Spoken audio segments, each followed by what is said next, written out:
no quería saber eso. Muy bien.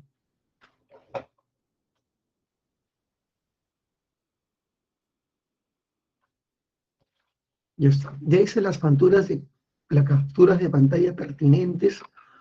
Ahora vamos a empezar con el tema ilustrado. La clase empieza, como siempre, a las 10:05, según horario 10:05, ¿ah?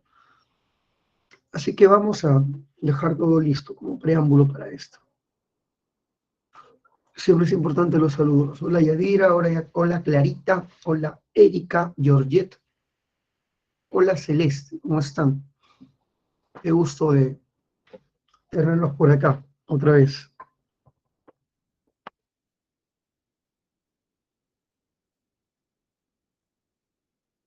Ahí está.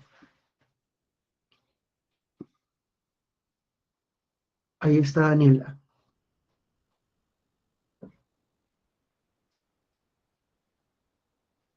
Uh-huh. Listo.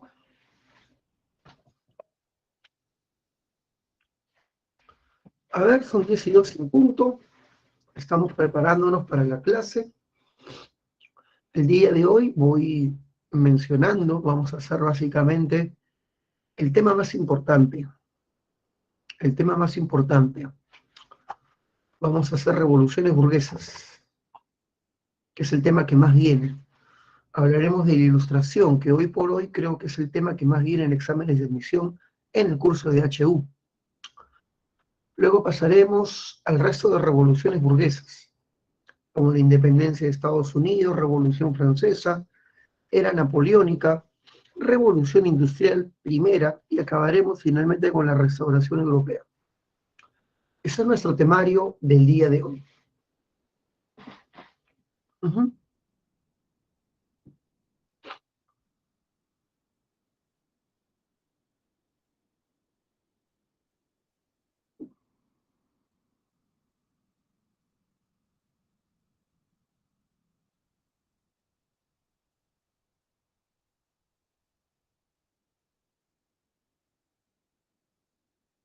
Ya está. La clase empieza a 10:05 en punto, ¿eh? Nos falta un par de minutos, hay que empezar en el tiempo reglamentario. Hola Estela, ¿cómo estás? ¿Cómo estás?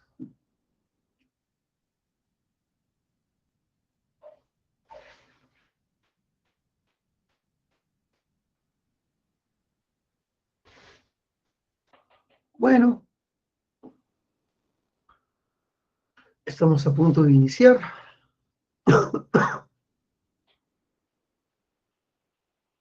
Se siente el frío, ¿eh? Ya se siente el frío fuerte.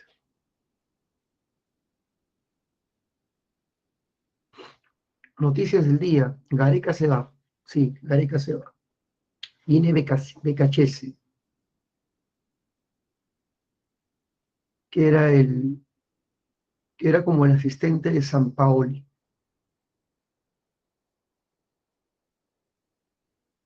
Hola Diego, qué bien que te acuerdes. Gracias, gracias, gracias. Día del profesor. Muchas gracias por acordarte. Gracias, Linoir. Y ahora sí empezamos con el tema ilustrado. La ilustración es un movimiento de renovación intelectual, es un movimiento ideológico impulsado por sabios de la burguesía. La ilustración es burguesa. Sus representantes son burgueses, como Voltaire, que era hijo de un editor de libros.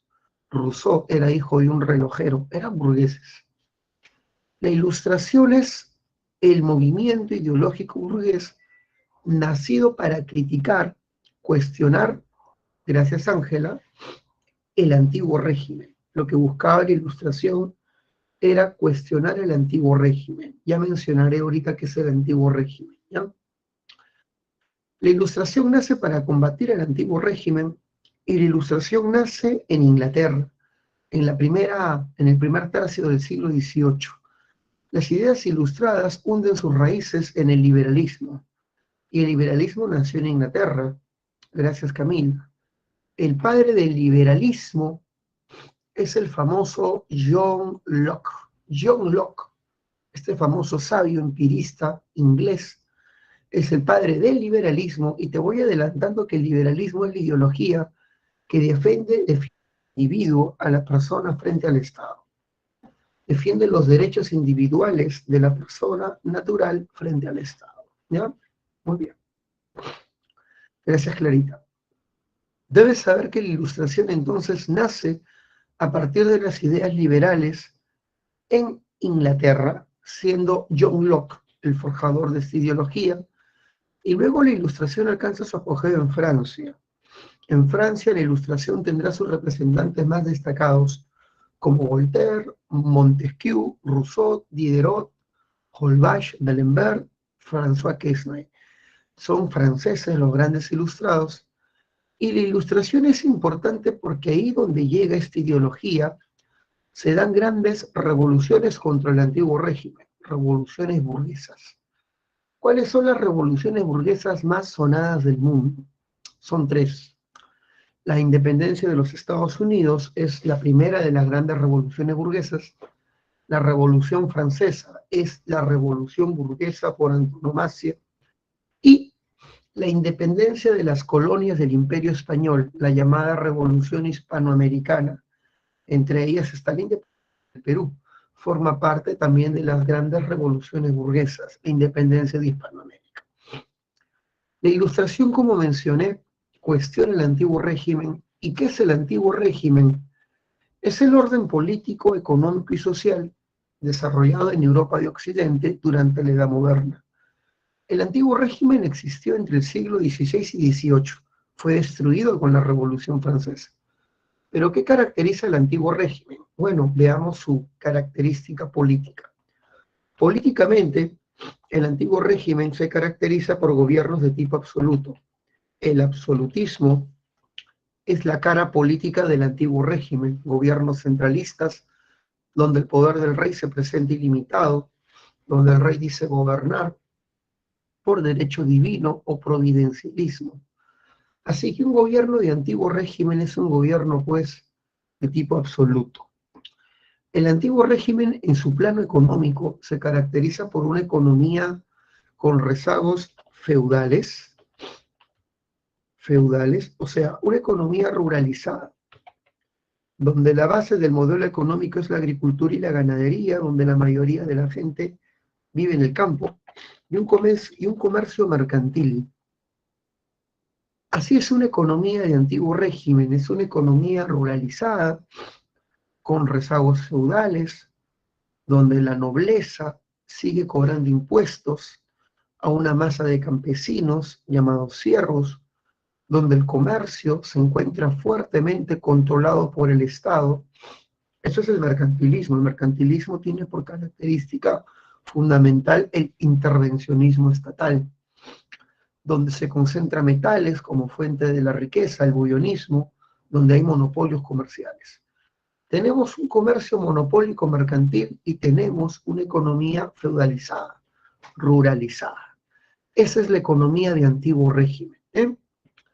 Y la sociedad de antiguo régimen se caracteriza por los estamentos.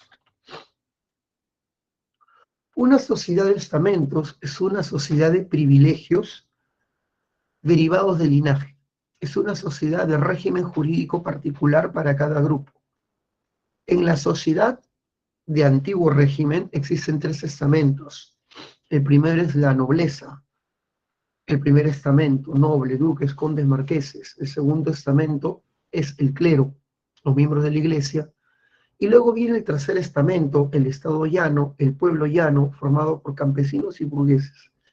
Los dos primeros estamentos, nobleza y clero, concentran los privilegios derivados del nacimiento, del linaje. ¿Cuáles son esos privilegios? No pagan impuestos, no trabajan, cobran contribuciones. En el caso de la nobleza, cobra contribuciones a los campesinos. En el caso de la iglesia, cobra contribuciones obligatorias como el diezmo y la primicia, y gozan de fueros o un régimen jurídico particular. Un eclesiástico no puede ser juzgado en un tribunal civil, no, debe ser juzgado en un tribunal o fuero eclesiástico, con sus propias leyes, ¿eh? El famoso derecho canónico. Así que, hijo mío, gozaban de un régimen jurídico propio exoneración tributaria, no laboraban, cobraban contribuciones, son los estamentos privilegiados, ¿ya? Entonces, hijo mío, este orden político, económico y social marcado por absolutismo, economía feudal y mercantil y sociedad testamental configuran lo que llamamos el antiguo régimen. Y el antiguo régimen existió entre el siglo XVI y siglo XVIII, va a ser cuestionado por la Ilustración y destruido por la Revolución Francesa. Ya está. Chicos, hasta ahí se entendió, pregunto yo, hasta ahí está claro. Hasta ahí está claro, pregunto, por favor verifiquen, verifiquen. Muy bien, Yadira, muy bien, Ángela, muy bien, Clarita, excelente. Qué alegría me da de que estén comprendiendo, muchachos. Digo, muchachos. Características. Una característica fundamental de la Ilustración es el liberalismo. El liberalismo es la ideología que defiende al individuo frente al Estado. El liberalismo sostiene que los hombres nacen con ciertos derechos naturales que tienen carácter de inalienables. Inalienable.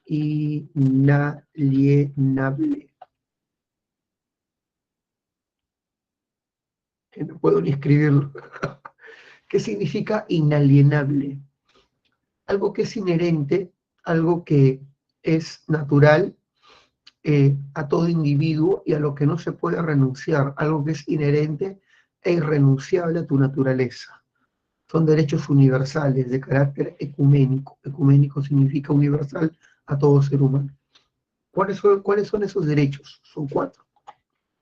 Según Luke, los derechos naturales son 4. Derecho a la vida, a la libertad, a la propiedad privada y a la búsqueda de la felicidad.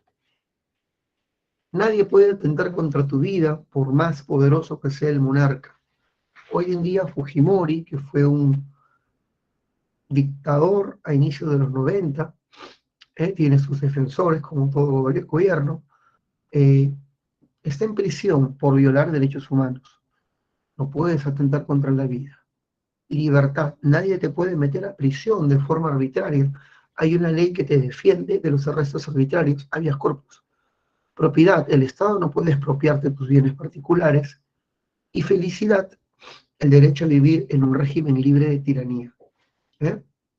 Son los 4 derechos inherentes a todo ser humano y son inalienables. Eso significa respeto por los derechos naturales. Los liberales proponen una división de los poderes, se oponen al centralismo, se oponen al absolutismo, una concentración del poder en un individuo. Ellos no quieren autocracia, concentración del gobierno en una persona. Ellos quieren democracia y quieren que los poderes sean divididos por lo menos en 3, un ejecutivo, un legislativo, un judicial, poderes que se limiten y que se regulen entre sí. Esa es la división de los poderes. Es la propuesta política del liberalismo, su propuesta jurídica es el respeto por los derechos naturales, su propuesta social es la igualdad ante la ley, la igualdad jurídica, todos iguales, sin privilegios derivados del linaje, o sea, eliminar los privilegios estamentales, igualdad ante la ley. Su propuesta económica es el libre cambismo, el libre comercio, entendida como la no intervención del Estado en la economía, una economía que se rija por sus reglas naturales, que promueva ante todo la inversión privada y que se deje de intervencionismos y prohibicionismos estatales. Una economía de libre mercado. El Estado laico es otra propuesta de liberalismo que implica la separación del Estado y de la Iglesia. Ambas esferas deben estar separadas y la esfera religiosa es una esfera individual que no tiene que tener influencia en la esfera pública. Pongo un ejemplo. En la época virreinal, el Perú no era un Estado laico, era un Estado conventual. O eras católico o eras católico. Si cuestionabas la fe católica, eras hereje y eras procesado de la Inquisición. Recién el Perú se convierte en Estado laico en el siglo XX. En el siglo XX. Listo, la separación de Estado y de Iglesia, eso es Estado laico. Chicos, ¿se entendió las características del liberalismo? ¿Se entendió las características del liberalismo? Muy bien, Camila. Repito, en lo político, división de los poderes. En lo económico, el liberalismo Ashley es la ideología que defiende al individuo, a la persona natural, frente al Estado. Y aquí están sus propuestas. Muy bien. Listo. Muy bien, Ashley. Después del liberalismo, tenemos otra característica que es la teoría del buen salvaje. Esta teoría fue difundida sobre todo por Rousseau, con la famosa frase, el hombre nace bueno, la sociedad lo corrompe. La idea de que el hombre nace con una bondad natural innata, una bondad natural innata que es corrompida por el Estado y la civilización injustamente estructurado. Esta ideología nace con la colonización del Nuevo Mundo. Vieron a los naturales y fueron percibidos como personas puras, sanas, que fueron corrompidos al llegar la civilización de Occidente. Es la leyenda del buen salvaje. Eh, y te pregunto, ¿qué función tiene concebir al hombre como bueno por naturaleza?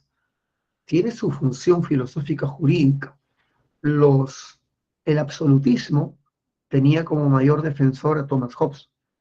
En su obra El Leviatán, Thomas Hobbes decía que el hombre es malo por naturaleza, que el hombre es el lobo del hombre y que para salvarnos de la naturaleza maligna humana era necesario un Estado, una dictadura, un autoritario que evite la guerra civil entre hombres. Como el hombre es malo, merece vivir bajo un régimen tiránico y autoritario, decía Hobbes. Rousseau dice, no, el hombre no es malo, el hombre es bueno, y como es bueno, merece vivir en libertad, merece vivir en respeto a sus derechos individuales. Muy bien, tiene su función filosófica. La primacía de la razón es la influencia del racionalismo en ilustración. Sí, el racionalismo de René Descartes, pienso, luego existo, cogito ergo sum, pero también la influencia del empirismo. Para los ilustrados solamente hay dos fuentes legítimas de conocimiento, razón y experiencia. Si algo no pasa por estos filtros, no es legítimo. Por eso es que los ilustrados rechazan la escolástica. ¿Y por qué rechazan la escolástica? Porque en la escolástica, hijo mío, ¿cuáles son las fuentes del conocimiento? La fe, la tradición, la revelación obtenida por las Santas Escrituras. Los ilustrados consideran que estos cuatro mecanismos son ilegítimos. Ni fe, ni revelación, ni autoridad, ni tradición. Todo debe pasar por el tribunal de la razón y la experiencia. Primacía de la razón. Espíritu crítico. Los ilustrados van a criticar el orden social de su época y van a proponer un nuevo orden social basado en la razón. El absolutismo es irracional, queremos el Estado liberal.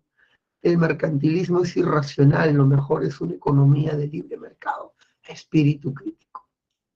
El optimismo considera que la sociedad va mejorando paulatinamente a través de reformas, de que el avance tecnológico y científico irá mejorando la condición humana de manera progresiva hasta llegar a un estado cercano a la perfección. Esa es la fe en el progreso.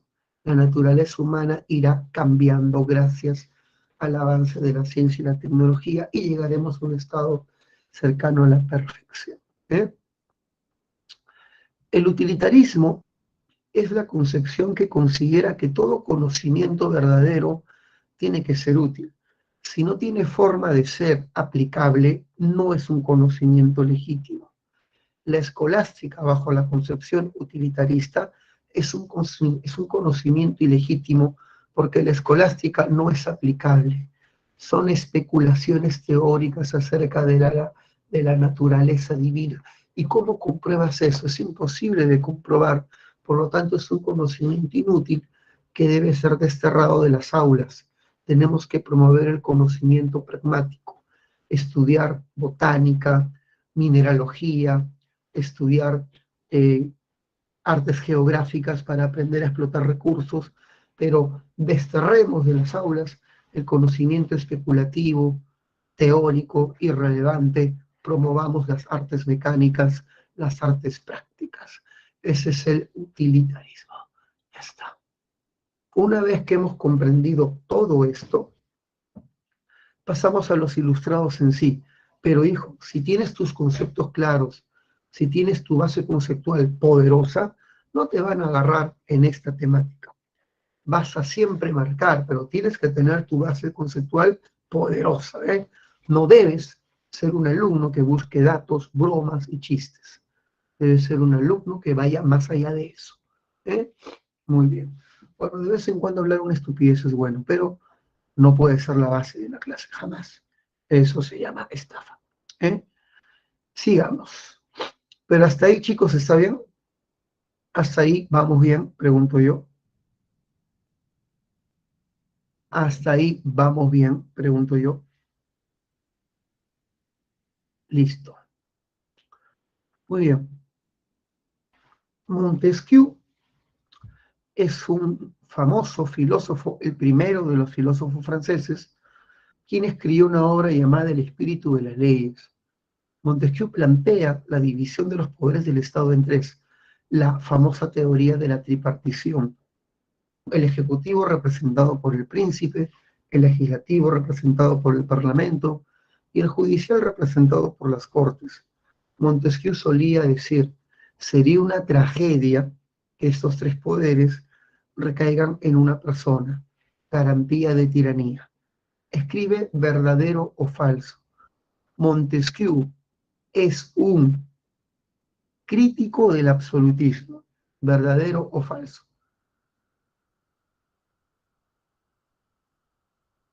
Verdadero porque se opone al centralismo, a la concentración de los poderes en un individuo, se opone a la autocracia. Muy bien, su obra cumbre El espíritu de las leyes. Rousseau, bueno, no es francés, él nació en Ginebra, era suizo, pero toda su vida la hizo en Francia. El creador de la frase el hombre nace bueno, la sociedad lo corrompe, la teoría del buen salvaje. Rousseau tiene muchas obras, pero su obra inmortal será El contrato social. En esta obra él sostiene que la sociedad se formó por un pacto entre hombres, la teoría del pacto social, que vino en un examen de admisión hace poquito. Según la teoría del pacto social, los hombres, buscando preservar su libertad y seguridad, se unen creando la sociedad civil, crearon las leyes y normas que emanan de la voluntad popular, crearon las instituciones que provienen de también una concesión del pueblo. Nombraron a un soberano para que los gobierne y promueva el respeto por sus derechos. Por lo tanto, el Estado, el poder y la soberanía no viene de Dios, como dice la concepción providencialista. El poder tiene su origen en una concesión popular. La ley nace de la voluntad popular y el rey es rey por una delegación popular. ¿Y cuál es la función del rey? Gobernar en favor de sus súbditos, respetando su derecho y promoviendo la felicidad de los gobernados. Pero si un rey no respeta los derechos naturales y los transgrede, deja de ser rey, se convierte en tirano. Y el pueblo tiene derecho legítimo a resistir la tiranía a través de la desobediencia, a través de la guerra justa, acabando con el tirano, el tiranicidio, y implantando un régimen que se coloque en acuerdo a sus derechos naturales. ¿Qué está diciendo Rousseau? Que el origen de la soberanía no está en Dios, sino en el pueblo. De que la sociedad nació por un pacto entre hombres, de que la ley nace o emana de la voluntad popular. Y si un rey no respeta eso, tirano, y al tirano se lo derroca. Pregunto, ¿tú crees que esta obra fue aceptada con entusiasmo por las cortes y las grandes monarquías? Para los reyes esto era purita subversión, purito terrorismo, decían los reyes. ¿Estás loco? Y la obra fue indexada de inmediato. ¿Qué significa indexada? Prohibida, pues. Muy bien. Pasemos a Voltaire, que fue el espíritu más crítico, sarcástico, la inteligencia más aguda de la Ilustración. Su verdadero nombre es François Marie Arut, Francisco María Arut. Voltaire escribió su primera obra a los 13 años, poesía, novelas. Él dijo, no, nada de esas mariconadas, vamos a irnos de arranque a criticar la realidad. Y escribe una obra crítica contra el regente de Francia, el regente de Luis XV, por malversación y corrupción. Fue de arranque a hacer un ensayo social. Y y Voltaire, por su crítica a la Iglesia, al Estado, terminó en la Bastilla en 2 ocasiones, sí, la terrible prisión estatal de la Bastilla. Voltaire escribe muchas obras, es el autor más prolífico de la Ilustración. ¿Qué escribió? Él escribió su obra llamada Cartas Inglesas, donde defiende el régimen parlamentario de Inglaterra. Escribió una obra llamada Diccionario Filosófico, donde promueve el liberalismo. Escribe un texto llamado, una obra llamada La Henriada, donde defiende la tolerancia religiosa. Voltaire escribió tantas obras anticlericales que la Inquisición quemó sus libros, exigió su captura para su proceso. El tipo tuvo que huir del país en 3 ocasiones, vivió un largo tiempo en Inglaterra, otro en Prusia, otro en Suiza, para evitar la captura y ejecución respectiva. Y cuando ya estaba en las postrimerías de su vida, cuando era un hombre mayor de 80, Voltaire escribió una obra demasiado crítica, El Cándido. ¿Por qué digo crítica? Porque esta obra prácticamente es una crítica a Dios. En términos correctos, es una crítica a la teodicea. ¿Qué es la teodicea? Es la rama de la filosofía que justifica la presencia del mal del mundo, exculpando a Dios de todo ello. Si terremotos, guerras, muertes y pestes, Dios no tiene nada que ver. Dios nos creó el mejor de los mundos posibles. Y Voltaire decía, esto entra en contradicción a la fe de la gente que cree que todo sucede porque Dios lo permite. ¿eh? La Biblia dice que ningún ave cae del cielo sin que Dios se entere y lo permita. Entonces Dios permite terremotos, la muerte de gente inocente, Dios permite epidemias, Dios permite los ultrajes. Y Voltaire es una obra crítica a la teodicea. Dios tiene la culpa de los males del mundo, dice Voltaire. Es una obra que obviamente fue indexada, por supuesto. Y Voltaire dice, muy fuerte, muy fuerte. Y Voltaire dice en algún momento, si creaste el mundo, Señor, parece que lo hiciste para hacernos de renegar. Y dice, y nos toca a nosotros, al hombre, corregir los defectos y embellecer nuestro jardín, mejorar el planeta. Obviamente una obra de este calibre debe ser indexada, pues chicos, ¿no? Demasiado crítica. Muy bien. ¿Se va entendiendo?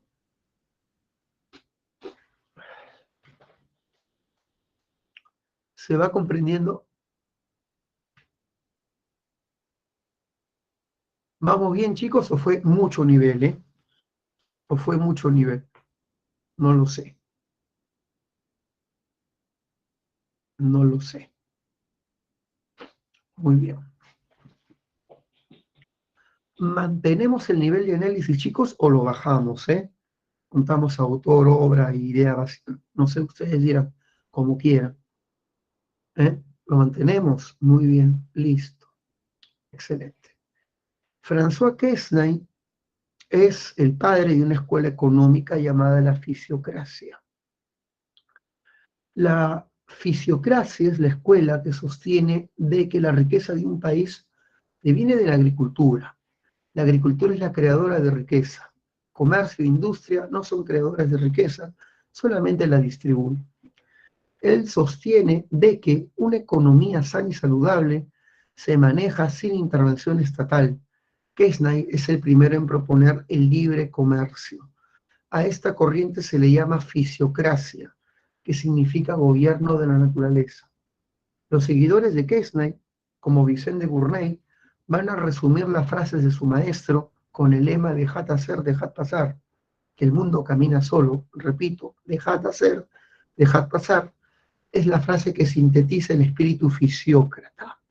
Ya la riqueza proviene de la naturaleza de la naturaleza, de la agricultura específicamente, y la economía eh, debe regirse por el libre mercado. Kesnay fue un grande, pero cometió un error, no le dio su debida importancia a la actividad comercial industrial. El que sí va a entender su importancia es Adam Smith, padre de la escuela clásica, uno de los forjadores del modelo capitalista, como lo entendemos el día de hoy. Adam Smith escribió una obra que será inmortal, ¿eh? Ensayo sobre la riqueza de las naciones. En esta obra, Adam Smith sostiene que la riqueza de un país depende de la división del trabajo especializado en funciones particulares. Y pone como ejemplo la producción de alfileres en Manchester. Él dice en su prólogo, en Manchester para fabricar alfileres, algo tan sencillo, se requieren entre 8 a 9 etapas de trabajo.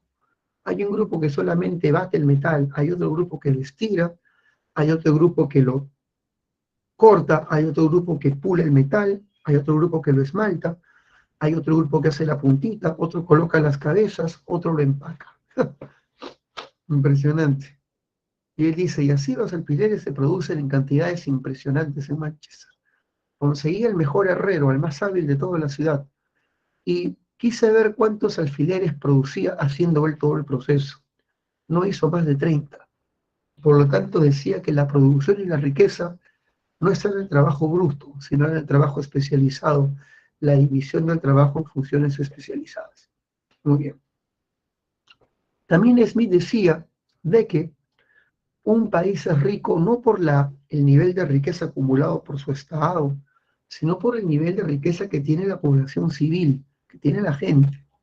Y para que la gente se enriquezca, el Estado no debe intervenir en la economía, al contrario, debe promover el enriquecimiento personal. Y es la otra fuente de riqueza, lo que él llamó la ambición personal. Lo que hoy llamamos emprendimiento, pues, ¿no? Inversión privada. El Estado, ¿qué tiene que hacer? Tiene que ser un árbitro que promueve la libre competencia entre iguales. El Estado debe simplemente garantizar la libre competencia y el régimen de propiedad y cobrar impuestos por ello, pero no debe meterse en la economía. Si surge un problema, el mercado tiene sus propias reglas para autorregularse. Y llamo a esto la mano invisible. La mano invisible. Muy bien, ese es Adam Smith. Y pasamos a Diderot. Diderot y D'Alembert. Aquí está D'Alembert. Ahí está D'Alembert. Tenía la tarea de traducir la primera enciclopedia del mundo, la enciclopedia inglesa de Frank Chambers. Pero al comenzar su traducción decidieron reformarla. Contrataron más de 126 filósofos y escritores para poder escribir una obra muy ambiciosa, sintetizar todo el conocimiento humano alcanzado hasta el siglo XVIII en una sola obra. Todo el conocimiento en todas las áreas, matemática, literatura, ciencias, en todas las áreas, botánica, todas las áreas, filosofía, y presentarlo de manera alfabética. Por Dios, qué obra tan monumental. Fueron 28 tomos, la enciclopedia francesa. ¿Quién hizo la parte económica? Adam Smith. La parte filosófica la hace Voltaire. La parte de la biología la hace Buffon y todos los grandes sabios de la época. Debes saber de que la enciclopedia se convirtió en el más poderoso vehículo para propagar y difundir el pensamiento liberal, y esa fue su misión, su función, se convirtió en el medio de difusión del liberalismo. Ya está. Acabé con ilustración. El tema es grande, ¿eh? Pasa despotismo ilustrado. Chicos, pregunto, ¿pueden darme un minuto que estoy con la nariz tupida? No puedo hablar. Voy un ratito al baño con sinceridad y con vergüenza a sonarme la nariz porque siento que estoy hablando así, gangoso, gangoso. Estoy hablando así. ¿Sí? Déjame un ratito. Estoy hablando muy nasalmente. Ya, un minuto, ¿eh?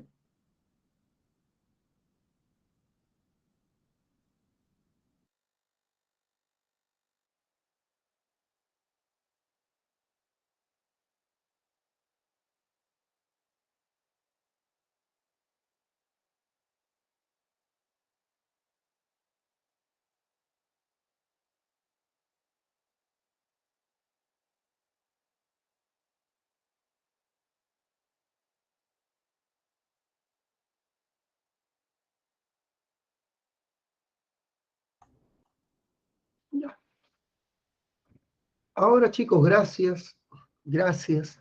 Yo siento que puedo respirar. Mm. Pasemos al despotismo ilustrado.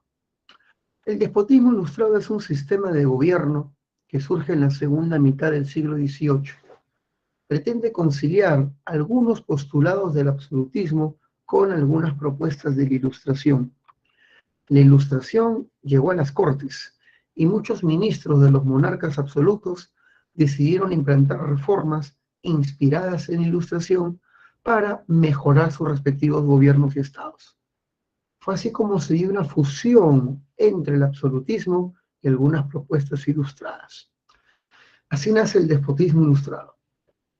El objetivo del despotismo ilustrado es implantar un gobierno absoluto autoritario, pero aplicar reformas ilustradas para modernizar el Estado y traer más progreso material. Se implanta el libre comercio, se promueve la agricultura según los postulados de la fisiocracia, entre otras medidas. Muy bien. Debes saber de que el despotismo ilustrado tiene las siguientes características. De ahí vuelvo aquí, no te preocupes.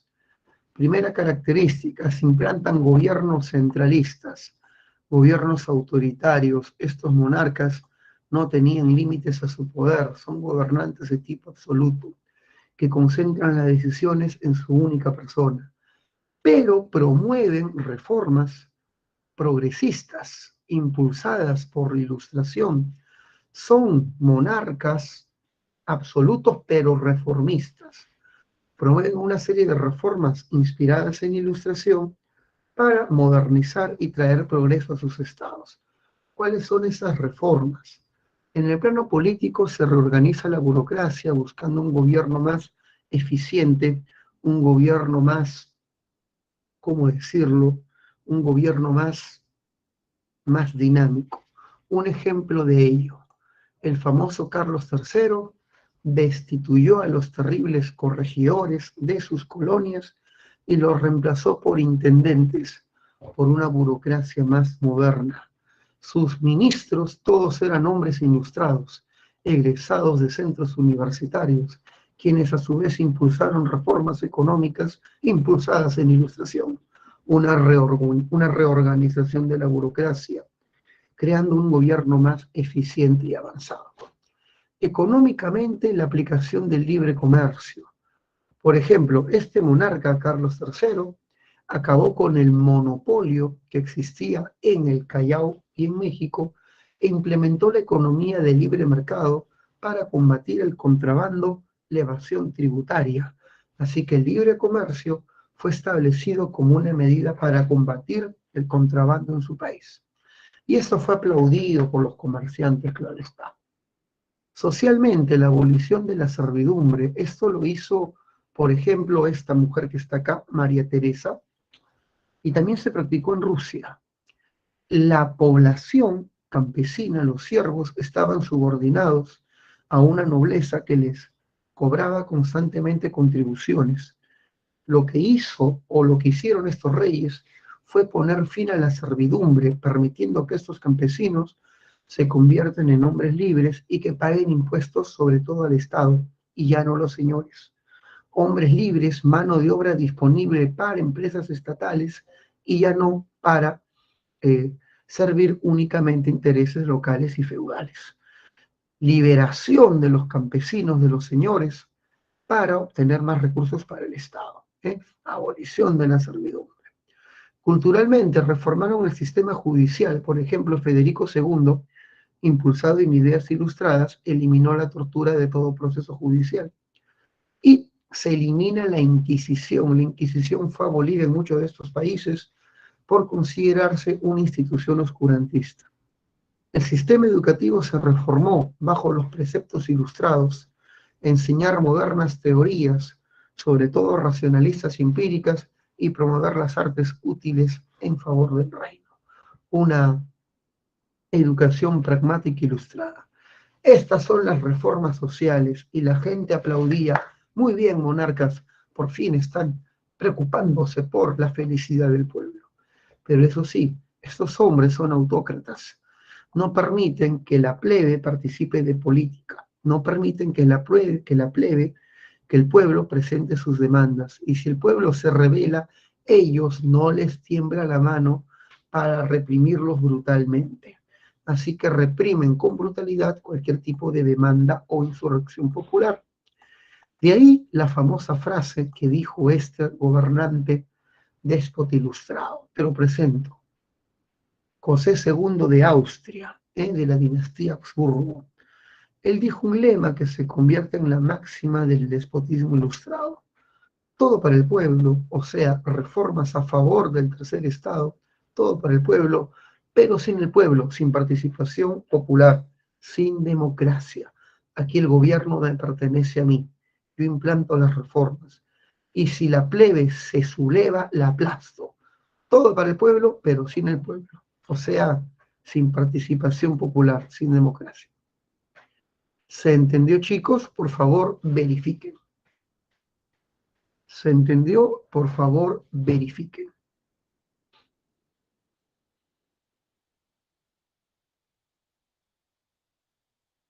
Muy bien, Ángela. ¿Quién más va comprendiendo? Muy bien, Geraldine. Ya está. ¿Quiénes son sus representantes? Carlos III de España, de la dinastía de Borbón. Él implantó una serie de reformas centralistas inspiradas en la Ilustración. Él implantó el despotismo ilustrado en España y sus reformas en América fueron muy conocidas. Se llamaron reformas borbónicas. Reformas borbónicas. Se me olvidó. Una característica en el plano religioso del despotismo ilustrado fue la implantación del regalismo. ¿Qué significa regalismo? Que los reyes se declararon cabezas del clero. Estos monarcas se van a declarar cabezas de sus respectivas iglesias nacionales. Sin embargo, una orden religiosa creada durante la Contrarreforma se va a oponer a que Carlos implemente el regalismo, a que él se nombre cabeza de la iglesia. ¿De qué orden religiosa estoy hablando? Los jesuitas, quienes han jurado obediencia ciega al Papa.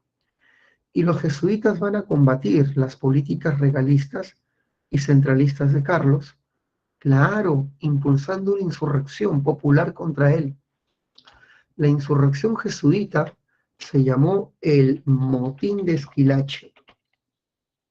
El rey estuvo a punto, su vida peligró, porque hubo una insurrección popular en contra de sus políticas centralistas. No apuntaron contra el rey. El objetivo de esta revuelta era derrocar a su ministro, al hombre que ejecutaba sus políticas de gobierno, el marqués de Esquilache. Y la revuelta fue tan grande que la propia seguridad del rey estuvo en peligro. Así que se anunció la destitución del marqués de Esquilache y Carlos tuvo que dar vuelta atrás en sus políticas. Cuando las cosas se calmaron, el nuevo ministro, el conde de Aranda, hace una pesquisa real, una investigación, y descubre que detrás de esta revuelta contra el monarca, detrás de esta revuelta en contra del centralismo, estuvieron algunos nobles y la Compañía de Jesús. Por eso es que ordenó la expulsión jesuita a través de la pragmática sanción, famoso decreto pragmática sanción de 1767. Acá está, la pragmática sanción. Y por eso los jesuitas son expulsados. Esto en el Perú se da en el contexto de las reformas de Carlos, llamadas reformas borbónicas. ¿Se entendió ahora por qué se expulsó a la Compañía de Jesús? ¿Se comprendió, chicos?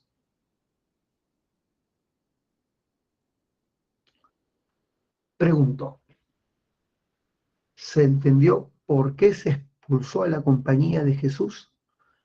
Está fácil, clarita. Los jesuitas fueron expulsados porque combatieron y se enfrentaron a las políticas regalistas y centralistas de Carlos.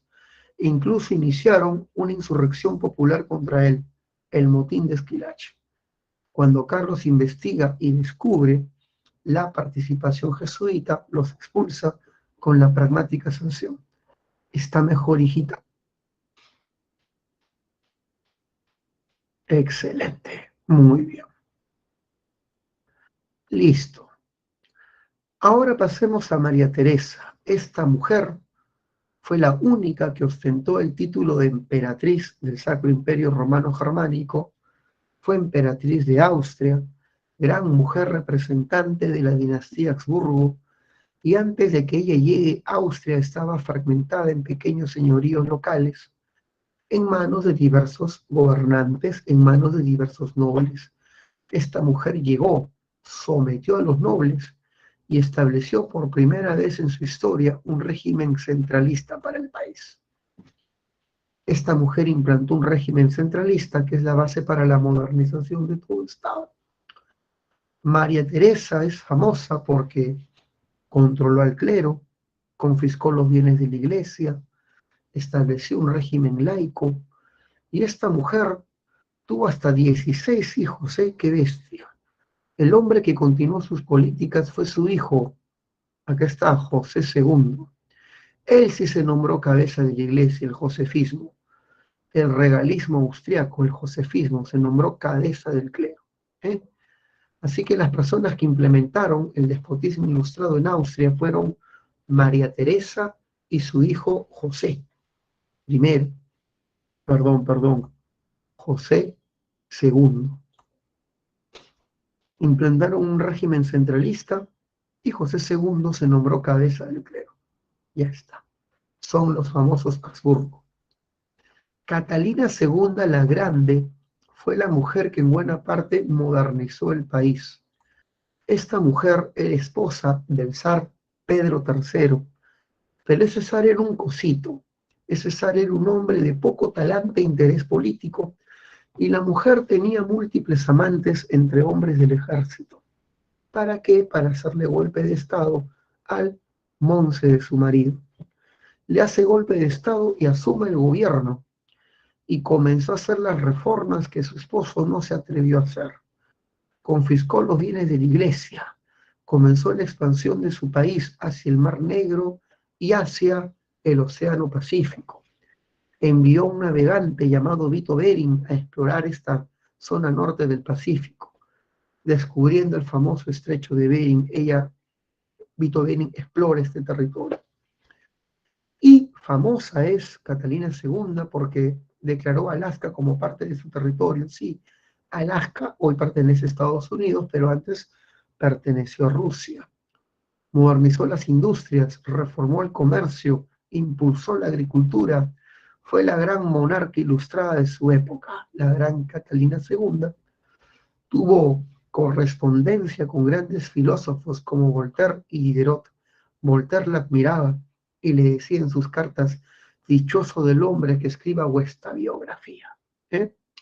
Esa es la gran mujer de Rusia, Catalina II. ¿Eh? Una bebedora incansable. La mujer no bajaba de 3 botellas de vino al día, así que era de las bravas, era de las bravas. Muy bien. Federico II fue sin duda alguna el ejemplo máximo de déspota ilustrado en Prusia. Prusia es un país que actualmente no existe. Prusia en la actualidad es Alemania. Prusia es el corazón de Alemania moderna. Federico II el Grande abolió la tortura de los procesos judiciales, implantó la tolerancia religiosa a través de 2 guerras, triplicó la extensión de su país, triplicó la expansión de su país, obtuvo buena parte de Polonia, le quitó a Austria la zona de Silesia, modernizó la industria, tuvo correspondencia con el mismo Voltaire. Voltaire lo admiraba.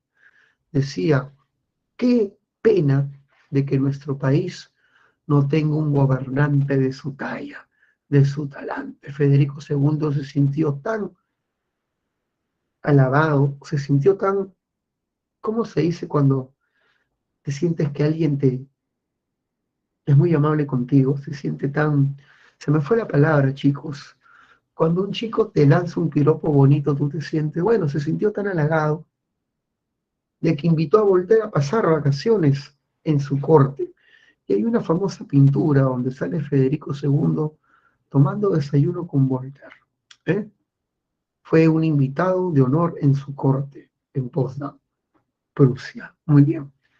He aquí los grandes representantes del despotismo ilustrado. ¿Qué preguntan los muchos San Marcos? Representantes por cada país. Hasta ahí nomás se queda. Yo te estoy dando incluso información de más. Carlos III en España, el que impulsó las reformas borbónicas en sus colonias, María Teresa de Austria, Catalina II de Rusia y Federico de Prusia. Se acabó. Pasamos a la independencia de las 13 colonias. Ese sí es un tema clásico de examen. Chicos, hasta ahí, ¿cómo vamos? Por favor, dígame, ¿vamos bien?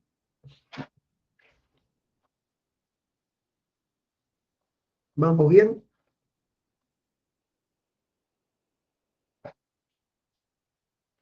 Excelente, Linoir. Muy bien, Yadira. Por si acaso, ¿qué tipo de corriente artística se desarrollaba en la época del despotismo ilustrado, en la época de la propagación de la ilustración, el neoclasicismo, donde lo más importante era la razón, la didáctica? ¿Se acuerdan, no? Muy bien. Y en música aparece uno de los monstruos, uno de los grandes compositores que trabajó en la corte de José II. Estamos hablando del genio de Salzburgo, estamos hablando de Wolfgang Amadeus Mozart, representante máximo del neoclasicismo en el plano de la música. Si no has escuchado a Mozart, te pierdes de mucho, ¿eh? Hijo mío, estamos en una época donde el máximo cantante escuchado a nivel del mundo es Bad Bunny, con una música horrorosa que yo no puedo ni entender. Cuando dice, calladita, no sé cómo habla, parece que tanto consumo de marihuana le ha afectado la vocalización, ¿eh? Pero bueno, a ustedes les gusta, a ustedes les gusta. Muy bien. Yo personalmente lo repudio, ¿eh? Pero los tiempos son otros. Hay que adaptarse a los nuevos tiempos. Y cuando hay tono, bueno, hay que ir hasta el piso, ¿eh? Muy bien. Sigamos. Independencia de las 13 colonias. Sigamos. La independencia de las 13 colonias o independencia de los Estados Unidos está vinculado o es una revolución burguesa, también llamada Revolución Americana. Es el proceso de separación de las 13 colonias inglesas de Norteamérica de su metrópoli. Las 13 colonias rompen con Gran Bretaña para formar un país independiente llamado los Estados Unidos de Norteamérica. Pero para poder entender este proceso o esta revolución burguesa que dio origen a un Estado liberal y nuevo en el mundo, debemos primero comprender cómo se formó los Estados Unidos, cómo nacieron las 13 colonias. Las 13 colonias nacen en el siglo XVII, con la migración inglesa a Norteamérica. Muchos ingleses, huyendo de persecuciones políticas y religiosas, abandonan su isla y buscan un territorio donde vivir en libertad. Será la costa atlántica de Norteamérica. La primera colonia fundada se llamó Virginia, pero el grupo más famoso, el grupo más importante en el imaginario norteamericano, como el grupo que los dio origen, fueron los puritanos. Los puritanos son un grupo protestante religioso, son los calvinistas ingleses en Inglaterra. Perseguidos brutalmente por la dinastía Stuart, los puritanos eran torturados, se les cortaba las orejas, se les arrancaba el cartílago de la nariz, y 100 puritanos abandonan Inglaterra en 1621. Se van a Norteamérica en una histórica embarcación llamada el Mayflower. Llegaron a Norteamérica y fundaron un pueblito llamado Plymouth. Se estaban muriendo. La cosecha era malísima. Sí, el frío y las bajas temperaturas habían hecho que 50 de los 100 puritanos se mueran y su destino era negro y oscuro. Pero llegaron a recibir apoyo de un grupo indígena, de una tribu llamada los Pokemoke, suena como Pokémon, ¿no? los Pokemoki, y les enseñaron a cultivar utilizando como fertilizante pequeños pescaditos llamados arenques, pescados chiquitos y espinudos. Gracias a la fertilización de la tierra con arenques, la cosecha fue abundante el siguiente año y se salvaron. Crearon una fiesta que la celebraron junto con los indios, el Día de Acción de Gracias, una de las fiestas nacionales de Estados Unidos. Los puritanos llamados padres peregrinos van a prosperar, van a fundar ciudades más grandes como Boston, un enorme puerto, y con el tiempo crean un estado llamado Massachusetts. Fue precisamente en Boston, Massachusetts, donde se inició el grito de independencia de los Estados Unidos. Por eso es que los puritanos son el grupo fundacional de la nación norteamericana, llamado los padres peregrinos por ellos.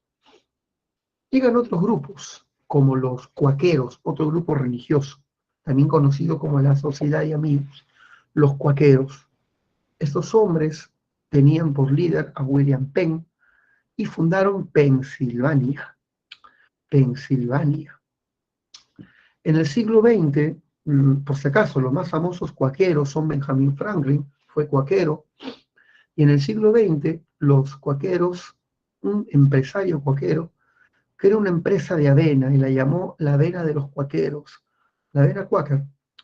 Y el hombre que representa, que está en el rostro, el viejito que aparece en el rostro de esta famosa avena de los cuaqueros, posiblemente, según algunas teorías, sea William Penn, viejito que sale con su sombrerito, seguramente lo has visto en las bolsas de avena cuaquera, la avena cuáquer. ¿Lo han visto o no lo han visto? ¿Lo han visto o no lo han visto? Esta gente dice, no, yo consumo 3 ositos, con avena 3 ositos, corazón. Bueno, ya está. Los católicos fundan la Tierra de María, Maryland. En honor al rey Jorge se creó Georgia. En honor a Carlos Stuart, Carolina del Norte, Carolina del Sur. Nace en Nueva York, Nueva Jersey, Connecticut, New Hampshire, entre otras. Los colonos vivían felices. El norte era muy industrial, producían embarcaciones, producían hígado de bacalao, aceite de hígado de bacalao, tenían su industria tipográfica, editando libros, panfletos, tenían centros universitarios, Yale, Harvard. El sur era una zona que producía tabaco, algodón, básicamente, con mucha población esclava de origen africano, es el origen de la población afroamericana. Y así vivían contentos, produciendo, trabajando, pero se dio un suceso que les puso fin a su sueño bonito. La Guerra de los 7 años. La Guerra de los 7 años es una guerra en Occidente donde pelean muchos países, entre ellos Gran Bretaña y Francia. Pelean por los territorios coloniales. Esta guerra se peleó en Norteamérica, en Europa de Occidente y en la India. Fue una guerra en 3 continentes, muy costosa. Los ingleses, desde sus 13 colonias, atacaban a los franceses que estaban en Canadá. En la Guerra de los 7 años destacó un famoso general de Virginia llamado George Washington. También pelearon en la India, se peleaba la colonia francesa en la India de Goa contra Calcuta de los ingleses en la India. Y había luchas en Occidente donde se enfrentaba Austria, Prusia, Francia. Era una guerra de gran escala. Pero en síntesis, ¿quiénes ganaron? Ganó Prusia y Gran Bretaña. Gran Bretaña le quitó a Francia su colonia de Canadá. Y al perder Canadá, Francia pierde su mercado de pieles porque producía pieles en Canadá. Y le quita sus colonias en la India. O sea, Gran Bretaña es la ganadora. Pero la guerra ha sido tan costosa que las han quedado bastante alicaídas. No hay dinero en las arcas. Gran Bretaña se quedó chihuahua. Creo que está llorando mi perrito. Sí, está llorando Ludovico, chicos. Ahí está mi cachorro, ahí está mi cachorro. Y debes saber, hijo mío, de que para poder solventar los gastos de guerra, ¿qué se le ocurrió al Estado británico? incrementar los impuestos. Subió los impuestos fueron elevados, chicos. Impuestos sobre las colonias. Por eso suben los impuestos, ¿eh? Para recuperarse de los gastos de la guerra de los 7 años. Impuestos terribles como el Sugar Act, el impuesto a la melaza. El azúcar era un producto importado de Gran Bretaña y era imprescindible como insumo para el ron, así que se consumía mucho en las colonias. El impuesto al timbre es un impuesto que tocas el timbre, no. Es el impuesto a los documentos, pues, si no tienen, te cobra por ese sello. Contratos de compra y venta, libros, publicaciones deben tener un timbre y la cobra, y la corona te cobra un impuesto. El impuesto al té es un impuesto al consumo. El té se convierte en la bebida de moda desde el siglo XVII, muy consumida en las colonias y se coloca un impuesto al consumo. Hijo mío, así que estos impuestos generaron zozobra y malestar, sobre todo entre los comerciantes, entre la burguesía. El prohibicionismo, no se permitía que las colonias tengan comercio con otros países, únicamente con Gran Bretaña. No se permitía que en las colonias surja una industria que compita con la industria británica. No se permitía que las colonias colonicen más tierras cruzando las rocallosas. Así que había muchas medidas prohibicionistas que restringían el desarrollo económico de estos colonos, de la burguesía colonial. No pueden colonizar tierras al occidente, no pueden tener industrias que compitan con la industria británica, no puedes abrir una fábrica de clavos porque van a protestar en Inglaterra los productores de clavos, ¿eh? Y no tienen libertad comercial, hay un monopolio estricto entre Gran Bretaña y sus colonias, prohibiciones. Causas de carácter político. Benjamin Franklin, cuáquero, se presentó ante el Parlamento británico e hizo un excelente defensa de los derechos de los colonos. Pagamos todos los impuestos y todas las contribuciones del Estado y a pesar de eso no tenemos representantes en el Parlamento. ¿Qué tal lisura? Decían ellos, ¿eh? Y dijo una famosa frase: toda tributación sin representación es tiranía. Y no pagaremos más impuestos hasta no tener los mismos derechos que nos corresponden como súbditos del Imperio Británico. Exigimos representantes parlamentarios, ya que cumplimos con todas las trazas contributivas. Pagamos y no tenemos derecho, ¿qué tal lisura? Decía Benjamin Franklin, no hay tributación sin representación. Y lo dijo en inglés. Chicos, por favor, acá una chica que habla inglés, mi inglés es terrible, una chica que habla inglés, porque vino esta pregunta en inglés en San Marcos. La frase, tributación sin representación equivale a tiranía, pero vino en inglés. Corresponde a, y la clave era el proceso de independencia de los Estados Unidos. ¿Cómo se escribiría en inglés tributación sin representación equivale a tiranía? Yo sé que tributación se dice tributation. Ya. Pregunto, ¿alguien podría escribirlo?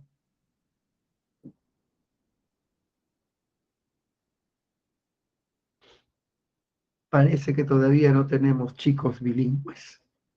Acá quedaría muy bien nuestra profesora, mi profesora y amiga eh, Anita, que sabe hablar inglés, es una negra bilingüe, o hay otros profesores que hablan muy bien inglés en la plana, ¿eh?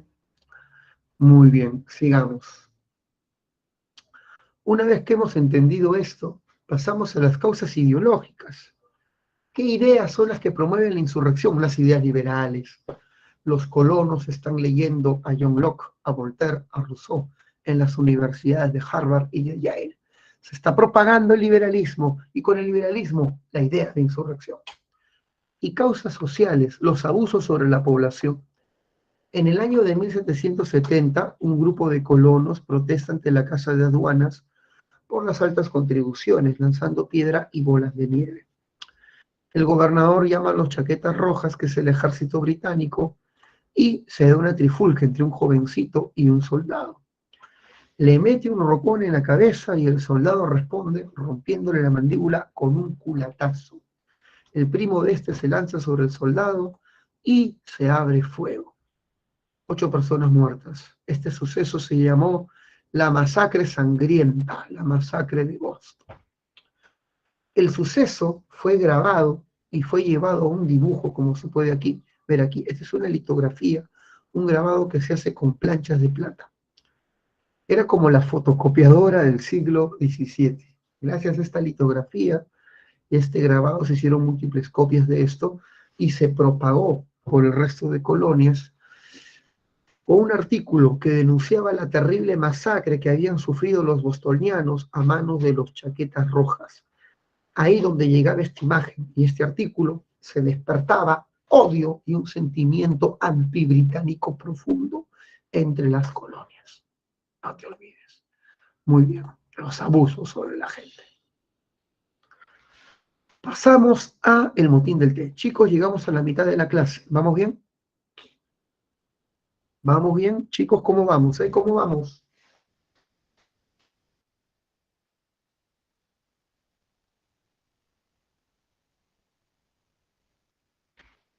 Muy bien, el motín del té.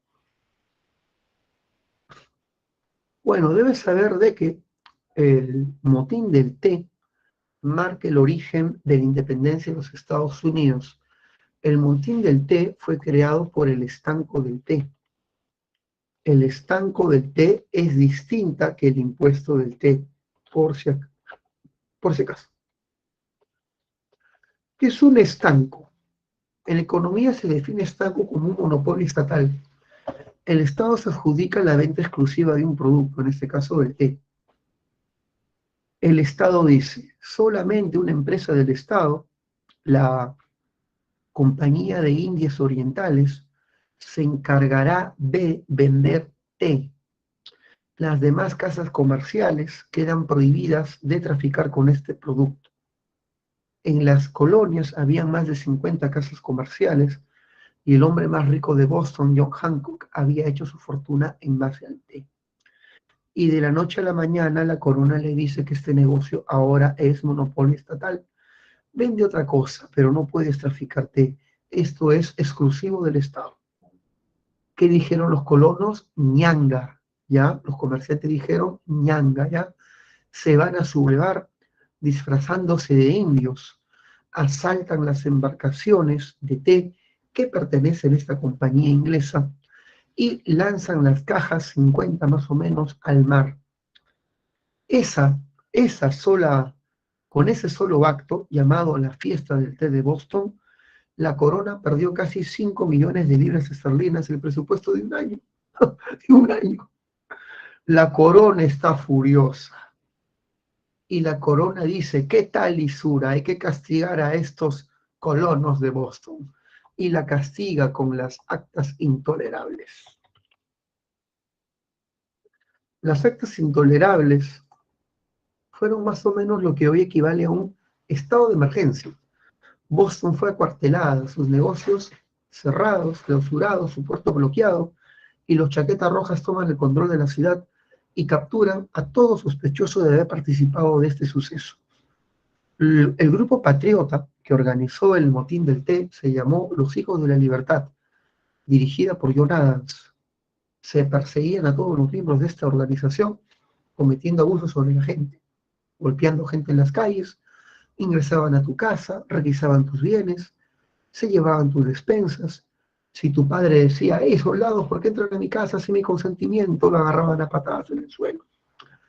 Si tenías una hermana bonita, pues fuiste, abusaban de tu hermana.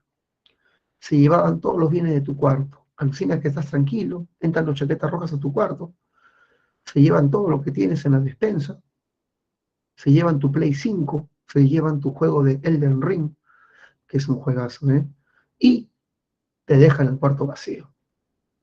Hijo mío, abusos horribles sobre la población. La gente de Boston solicitó ayuda ante los atropellos hechos por los soldados en sus casas. El hombre más rico, John Hancock, fue botado de su propia casa. El sargento mayor de los chaquetas rojas confiscó sus bienes y se quedó con su vivienda. El tipo tenía dinero oculto y lo dio para la independencia, claro que sí. ¿Se va entendiendo, chicos? ¿Se va entendiendo?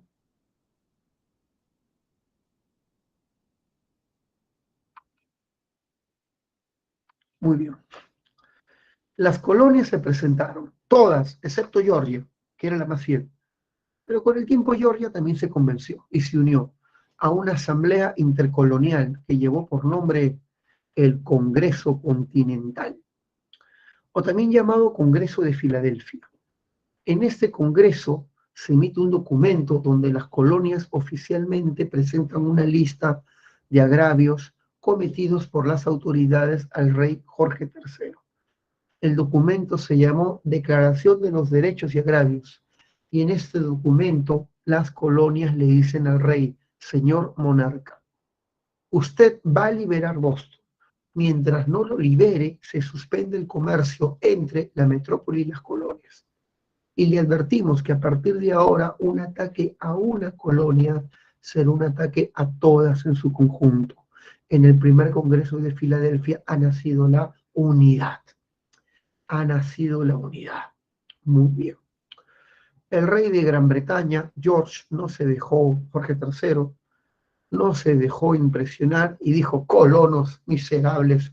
Envió a más tropas y a la flota británica de 300 buques, quienes bombardean Nueva York, y los chaquetas rojas toman la ciudad y buscan a los hijos de la libertad.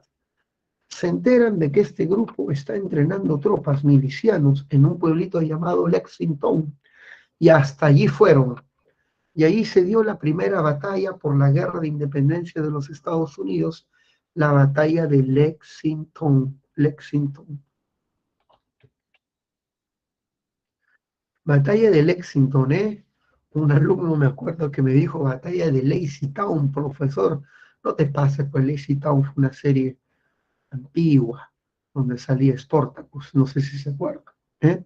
Me gustaba mucho ver esa serie con mis sobrinitos. Muy bien. Bueno, y en la batalla de Lexington se dio la gran victoria. Era chévere, ¿no, Camila? Que me acuerdo de grandes canciones como Somos Piratas. Fueron momentos muy felices de mi vida. Muy bien, pero ya, volvamos. En la batalla de Lexington se venció a los milicianos. Los chaquetas rojas como ejército profesional los aplastaron. Vienen otras batallas como la batalla de Concord. Sin embargo, el segundo Congreso Continental, el segundo, declara la guerra y la independencia. Para crear un ejército profesional se pide los servicios de George Washington. George Washington implementó el sistema de instrucción prusiano entre los milicianos norteamericanos, y así nació el ejército profesional con sistema de mando, con armamento estándar. Nace lo que llamamos el ejército continental, el ejército de los Estados Unidos, y ya bien entrenados se enfrentan contra los ingleses en la batalla de Saratoga. Esta batalla es importante porque fue la primera victoria norteamericana sobre los británicos. Tras esta victoria, se empezó a creer en Europa que las colonias tenían una chance de ganar, y Benjamin Franklin fue enviado a Europa para pedir apoyo internacional. ¿Qué países apoyaron a los Estados Unidos en su independencia? Francia, Holanda y España. Países recelosos del poder británico, sobre todo Francia. Debes saber de que con apoyo extranjero van a derrotar definitivamente a Gran Bretaña en la batalla de Yorktown. Un suceso famoso fue el que el 4 de julio de 1776 se proclamó la independencia. Y aquí tenemos a los hombres que redactaron el acta: Franklin, Adams y Jefferson. Debes saber que Jefferson fue el principal intelectual, y aquí están las palabras que declaran el acta de independencia de los Estados Unidos. Sostenemos como evidentes las siguientes verdades: que los hombres son creados iguales, que son dotados por su creador de ciertos derechos, entre los que están la vida, la libertad y la búsqueda de la felicidad. La PRE hizo una pregunta con este lema. Y la PRE que dice, hijo mío, ¿qué principios y qué ideología están detrás de esta declaración? Hijo mío, ¿qué filosofía está detrás de esto? La ilustración, el liberalismo.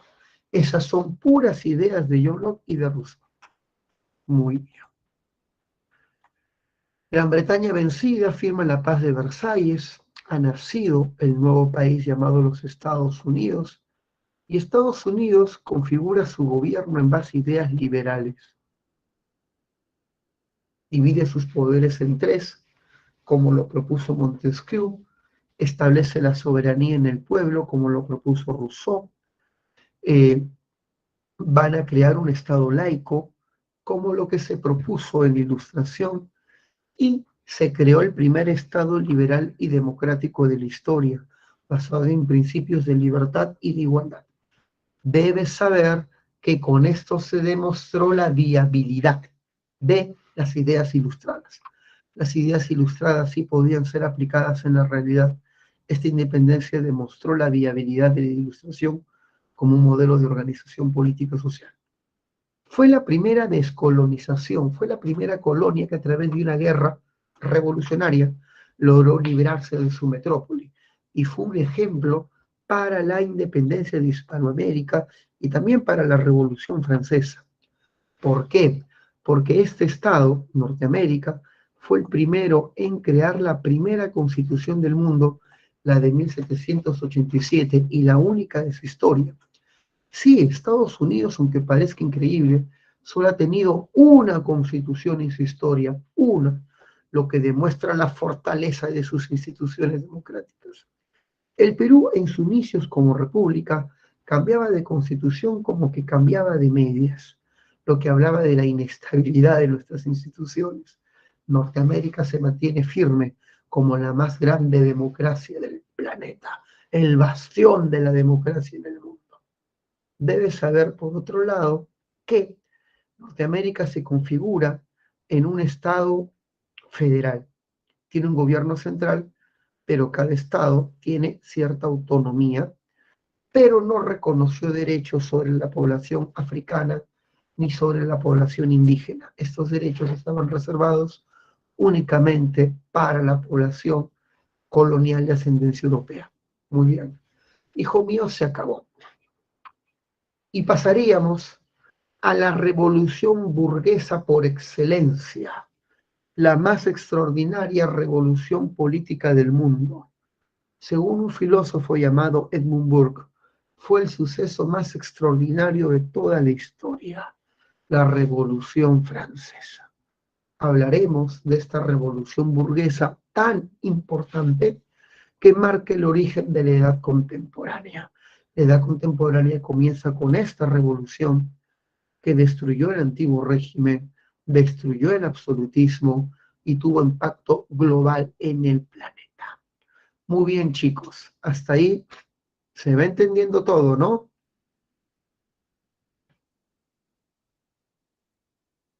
Se va entendiendo todo, ¿no?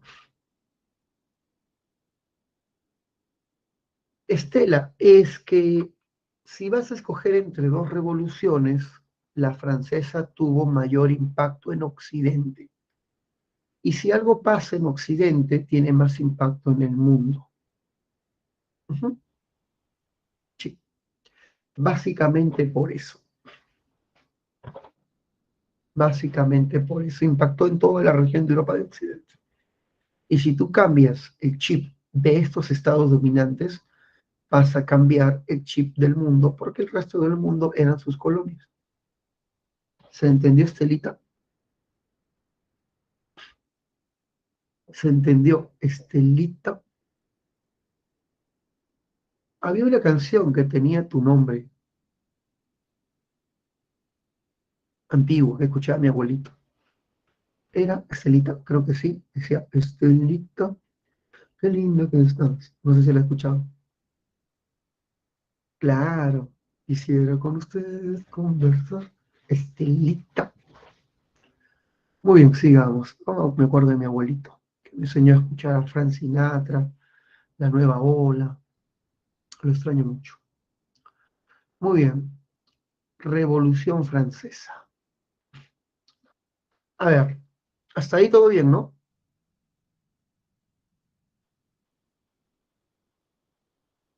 Muy bien. Estamos llegando a más de la mitad de la clase. Estamos a buena hora. Si tienen alguna duda, por favor, pregúntenla, ¿eh? Pregúntenla. Está en el momento correcto porque estamos a muy buen tiempo. Así que pregunten, por favor, si tienen alguna duda en el corazón sobre HP, sobre HU. Siempre para hacerles recordar que tenemos una plataforma llamada Multichat. Hay profesores disponibles para ti en horarios establecidos para que tú puedas responder sus preguntas. Perdón, que tú puedas plantear tus preguntas. Y ellos están prestos para siempre responder. Así que, hijo mío, no olviden de utilizar esta herramienta importante y poderosa que proporciona la PRE, el multichat. Los profesores que responden son profesores seleccionados por su amplia experiencia, como el gran maestro Carlos Carcelén, que ha tenido incluso programas en History Channel, Sí, salió en especiales en History Channel, así que deben aprovechar a la gente que está disponible, Por favor. Listo. Después de hacer mi cherry, pasemos con la Revolución Francesa. La Revolución Francesa es una revolución burguesa. Fue la revolución que puso fin al antiguo régimen. El antiguo régimen fue destruido con esta revolución. Esta revolución destruyó el absolutismo en Francia. En Francia. Y de ahí una pregunta más estelita. En la independencia de los Estados Unidos no se combatió el antiguo régimen. Fue una independencia más que nada vinculada a la soberanía de un país que quería independencia económica. La Revolución Francesa fue la que destruyó el antiguo régimen, transformó todo el orden político, económico, social de Occidente. La Revolución Francesa estalló durante el gobierno de Luis XVI de la dinastía de Borbón. Este rey no solamente va a ser derrocado, su vida va a ser cegada con la guillotina. Y esta es la última reina de Francia. Ya le estoy separando la cabeza.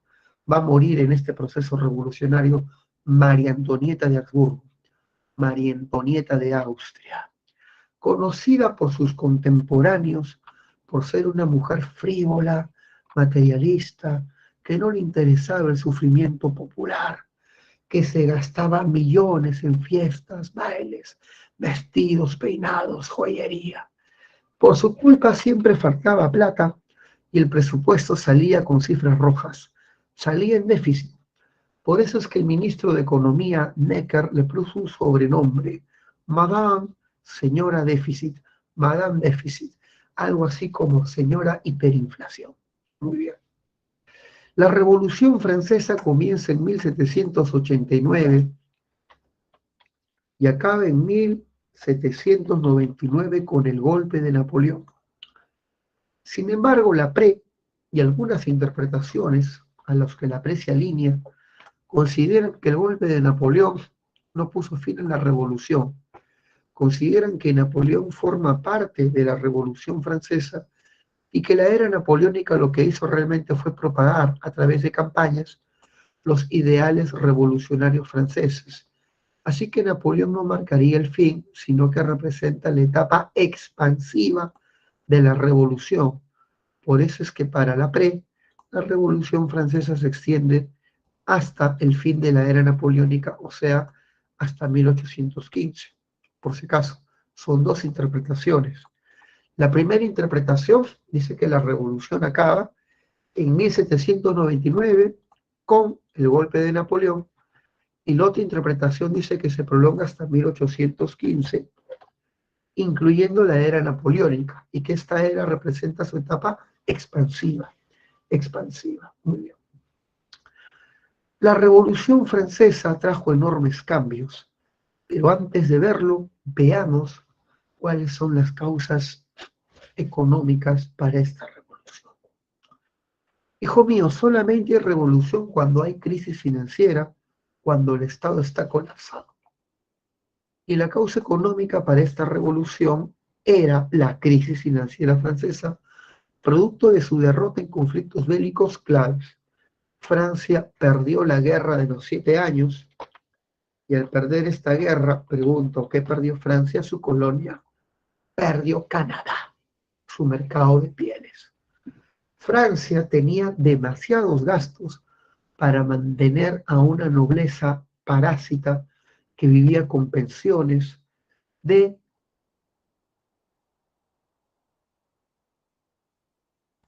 si Francia hubiese implantado reformas ilustradas, tal vez la revolución se hubiese evitado dando paso a un despotismo ilustrado, pero no lo hizo, pues, y porque no lo hizo, se dio la revolución. Lo que dice Estela tiene cierto grado de verdad. Pero ¿por qué digo cierto grado? Porque lamentablemente la historia pretende ser una ciencia y no especulamos. No decimos qué podría haber pasado, no, porque nadie sabe qué podría haber pasado en realidad.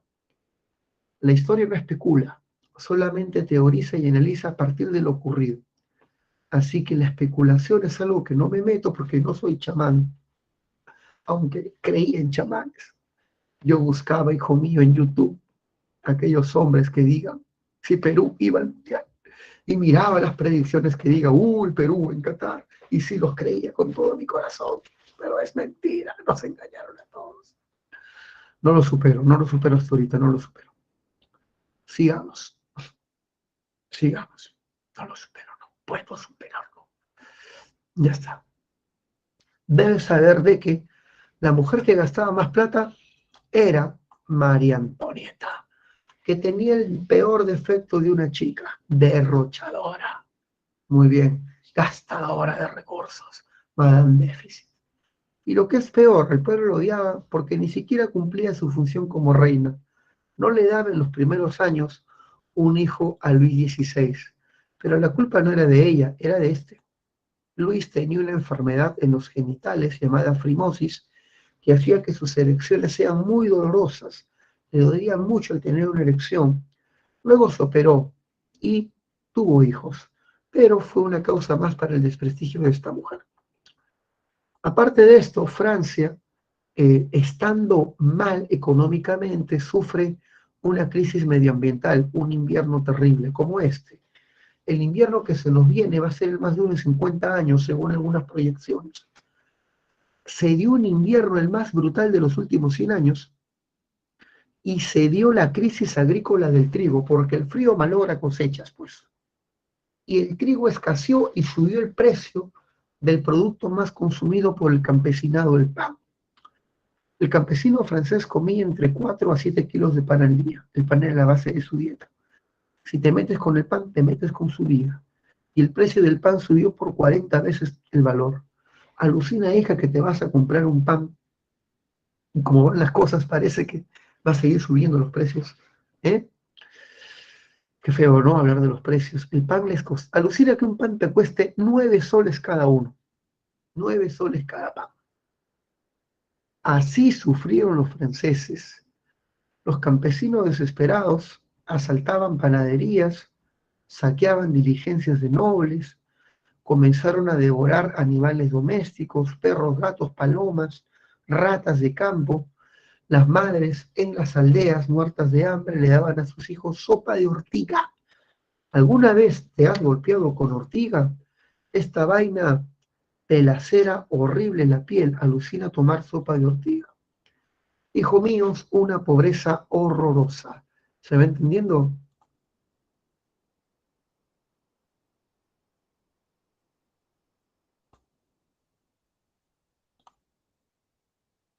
Sí, muy bien. Y por otro lado, tenemos factores sociales. ¿Qué factores sociales impulsaron la Revolución Francesa? Factores sociales como la desigualdad estamental. Los estamentos, hijo mío, eh, Me explico mejor. Francia se dividía en estamentos, donde el Estado llano, el pueblo representado por este anciano campesino, debía mantener con sus contribuciones a los estamentos privilegiados. Este de acá es un eclesiástico y este de acá es un noble. Se puede ver cómo las cargas fiscales mantenían a la población en un estado de miseria y subyugación. Esa es una buena caricatura satírica acerca de las diferencias estamentales. Las causas ideológicas son la influencia de las ideas ilustradas o liberales. Los grandes líderes de la Revolución Francesa van a ser ganados por ideas ilustradas. Robespierre, Danton, Marat, Mirabeau, Camilo de Moulin, los grandes protagonistas de esta insurrección van a tener el liberalismo como ideario programa. Así que son las ideas liberales las que promueven la insurrección. Una vez que hemos entendido las causas, ahora hablemos del primer periodo de la Revolución Francesa, que es el periodo monárquico. La revolución se desarrolla mientras el rey mantiene su corona. En el periodo monárquico se mantiene un rey, pero la revolución se va a ir desarrollando para que luego el rey sea destituido en el 92 y nazca la República Francesa. Va a haber rey hasta el 92, chicos, cuando comienza ya el periodo republicano. El periodo monárquico presenta 4 asambleas. Los estados generales es la primera de ellas. Llamamos estados generales al Parlamento de París, al Parlamento de Francia, convocado por el ministro Necker para impulsar una reforma tributaria. Necker es un ministro ilustrado, es fisiócrata, cree en las propuestas liberales y Necker propone cómo solucionar la crisis financiera francesa y Necker dice, la vamos a solucionar con una reforma fiscal, una reforma tributaria. Necker va a hacer que la nobleza y el clero paguen contribuciones por primera vez. Necker quiere hacer que la nobleza y el clero paguen impuestos por primera vez. ¿Eh? Muy bien, en esta reforma, para aprobar esta reforma tributaria sobre los privilegiados, se promueve que se convoque al Parlamento. Y el Parlamento, Estados Generales, tienen 1.600 representantes distribuidos de la siguiente manera. Clero, 300 diputados. Nobleza, 300 diputados. Estado llano, es decir, campesinos burgueses, 600 diputados. La pregunta, ¿por qué Necker dio tanta representación al pueblo? Necesita sus votos para promover su reforma. Quiere que con el voto popular se obligue a la nobleza y el clero a pagar contribuciones. Esa es su estrategia. Y se promueve la votación. Sin embargo, antes de darse el proceso electoral para aprobar las nuevas contribuciones, la nobleza y el clero se quejan ante la Cámara de la Reina, María Antonieta, exigiendo una defensa a sus fueros o privilegios marcados por la tradición. Y la reina en defensa de la nobleza modifica el sistema electoral estableciendo el voto por estamento. Es decir, que cada estamento ya no tiene un voto particular. El clero ya no tiene 300 votos, sino uno, también la nobleza, también el Estado llano. El voto particular se convierte en voto estamental y ahora solamente hay tres votos en todo el Parlamento. Esto fregó todo el sistema de Necker para impulsar la reforma. Te doy un ejemplo. Necker dice, vamos a discutir hoy el impuesto sobre la propiedad eclesiástica. ¿Quiénes están a favor? El pueblo, estamos a favor. Pero ¿quiénes están en contra? El clero unido a la nobleza. Y siempre ganaban 2 contra 1 en el Parlamento. Esta mayoría ganada ahora por la nobleza y el clero evitaba la aplicación de las reformas planteadas por el ministro con apoyo del Estado llano. ¿Se entendió, hijo mío? Esto fue denominado el problema del voto. ¿Se entendió, chicos?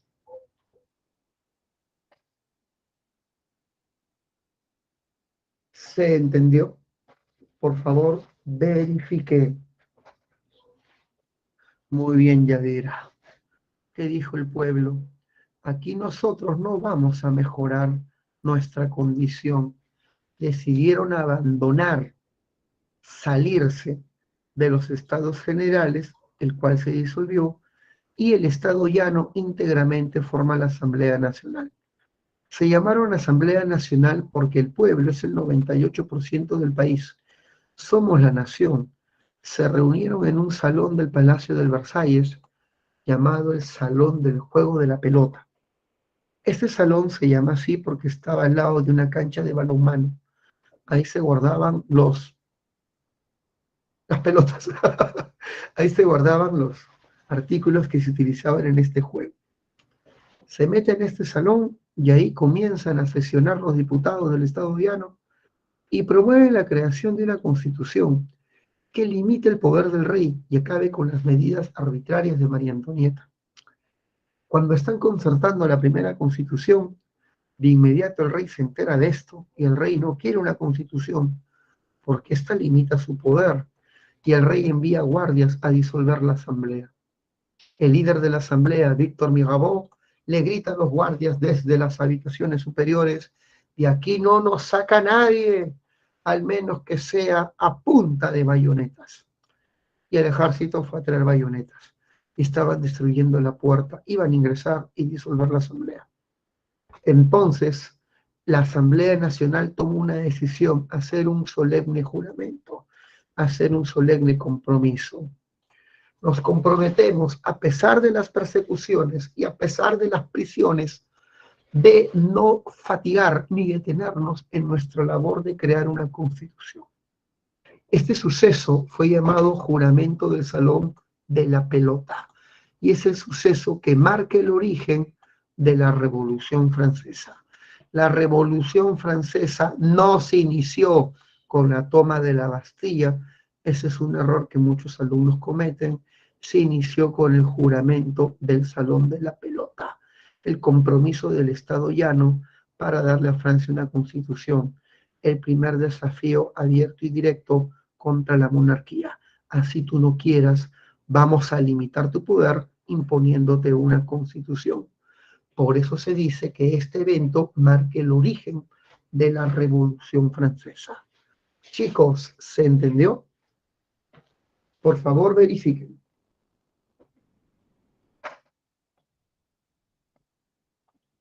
Por favor, verifiquen si se comprendió. Muy bien. La Asamblea Nacional evoluciona y se convierte en la Asamblea Constituyente. Esta asamblea debía redactar una constitución, es una constituyente, pues, pero en este suceso, en este proceso, se da el evento más famoso, el hecho simbólico de la revolución, la toma de la Bastilla. La Bastilla era la prisión de Francia, el símbolo del despotismo y la autoridad del rey. Ahí encerraba a sus enemigos públicos. El hombre que dirigió la toma de la Bastilla fue Camilo de Molán, un diputado del Estado llano, así se escribe, y este hombre se enteró de que el rey había ordenado a tropas extranjeras, había contratado mercenarios para invadir París y disolver la constituyente. Además se enteró de que Necker ese día fue destituido por presiones de la reina. Y este hombre, estando en un restaurante, dio un discurso solemne, rompió las lunas del lugar donde estaba con una silla para llamar la atención y llamó a la insurrección. Señores, el rey, este tirano y truán, ha convocado unas tropas extranjeras alemanas para disolver nuestra tan querida constituyente. Señores, Necker fue destituido. ¿Qué? Sí, por culpa de la austriaca. Señores, el precio del pan está a 40 veces su valor. No soportamos más. Hoy nos tumbamos el régimen y la gente... Y todos salieron a las calles a asaltar armerías, a asaltar hospitales militares, armándose con mosquetes, arcabuces, incluso con cañones, listos para defender la constituyente de cualquier invasión. Pero de repente advirtieron que no tenían pólvora pero el más grande depósito de pólvora de la ciudad era la Bastilla. Y todos dijeron, a la Bastilla, y asaltaron la prisión. Más de 30.000 personas, desde las 9 de la mañana hasta las 5 de la tarde. Destacan por su violencia estas mujeres que vendían salmón en el mercado, las pusar, las vendedoras de salmón, esas que peleaban con sus deshuesadoras de salmón, tremendo sablezón.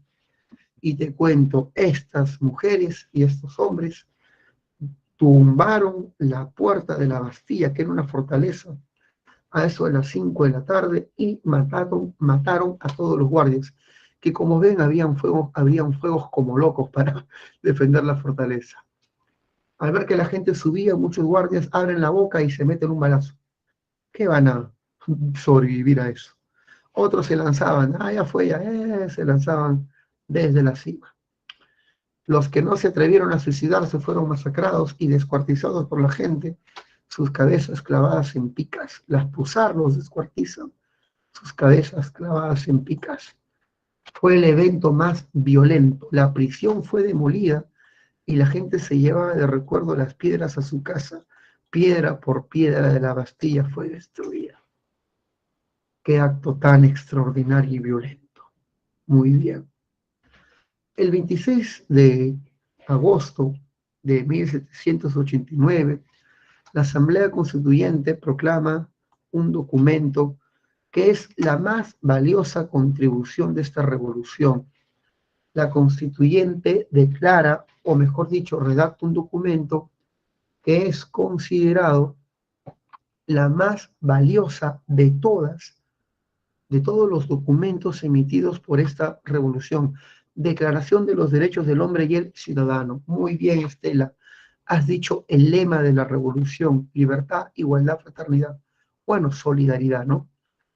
¿Qué decía este documento? Que todos los hombres nacen iguales a partir de ese momento, que se eliminan los privilegios derivados del linaje, que ya no habrá más nobleza y clero con privilegios. Todos se convierten en ciudadanos y son iguales ante la ley. Con esto, hijo mío, que se está eliminando los estamentos.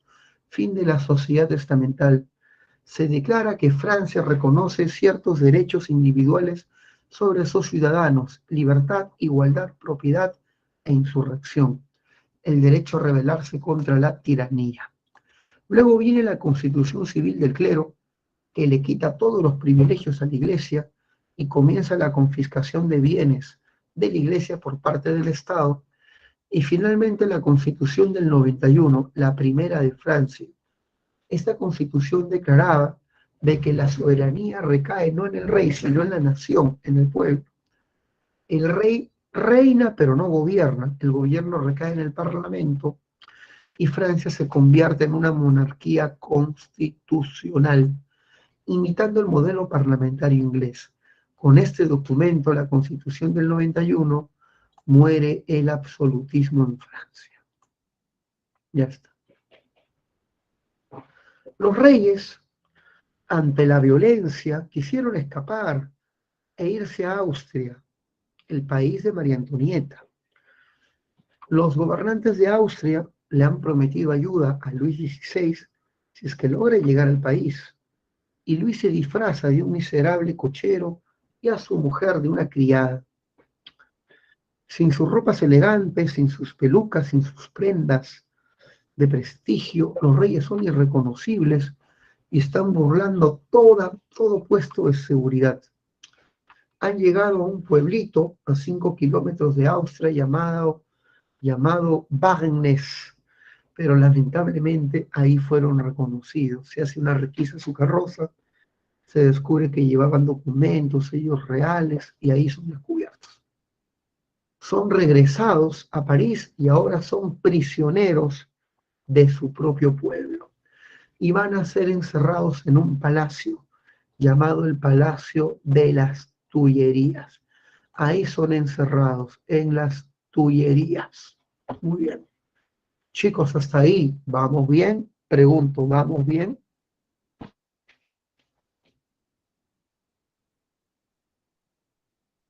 Ya está.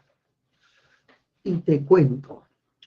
La reina, desesperada, decide enviar una carta de auxilio a su hermano, el emperador de Austria, pidiendo la intervención de sus tropas para salvar su vida. Austria invadirá Francia junto a Prusia. ¿Por qué Prusia y Austria invaden el país? No tanto para salvar la vida de los reyes, sino para acabar con esta revolución cuyas ideas han comenzado a expandirse en el resto de Europa.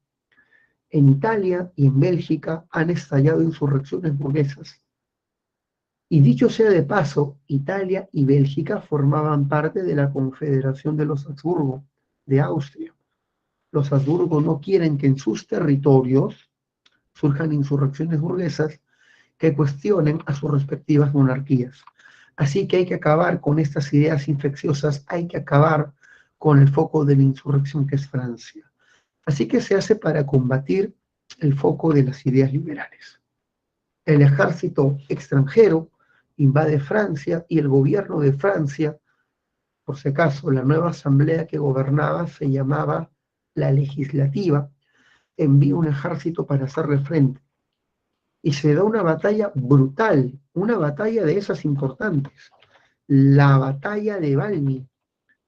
Esta batalla, hijito, está en el ranking top 10 de las batallas más trascendentes del mundo, porque esta batalla salvó el régimen liberal de Occidente, la salvó de la represión absolutista, defendió la democracia y el liberalismo en Occidente. Francia ganó venciendo estas tropas y tras su victoria nace en una provincia francesa llamada la Marsella un cántico de guerra, la Marsellesa. Este cántico tiene una letra hermosa de cómo el pueblo a través de la acción revolucionaria cambia su destino y destruye tiranías. Todo el mundo ha escuchado la Marsellesa en los mundiales.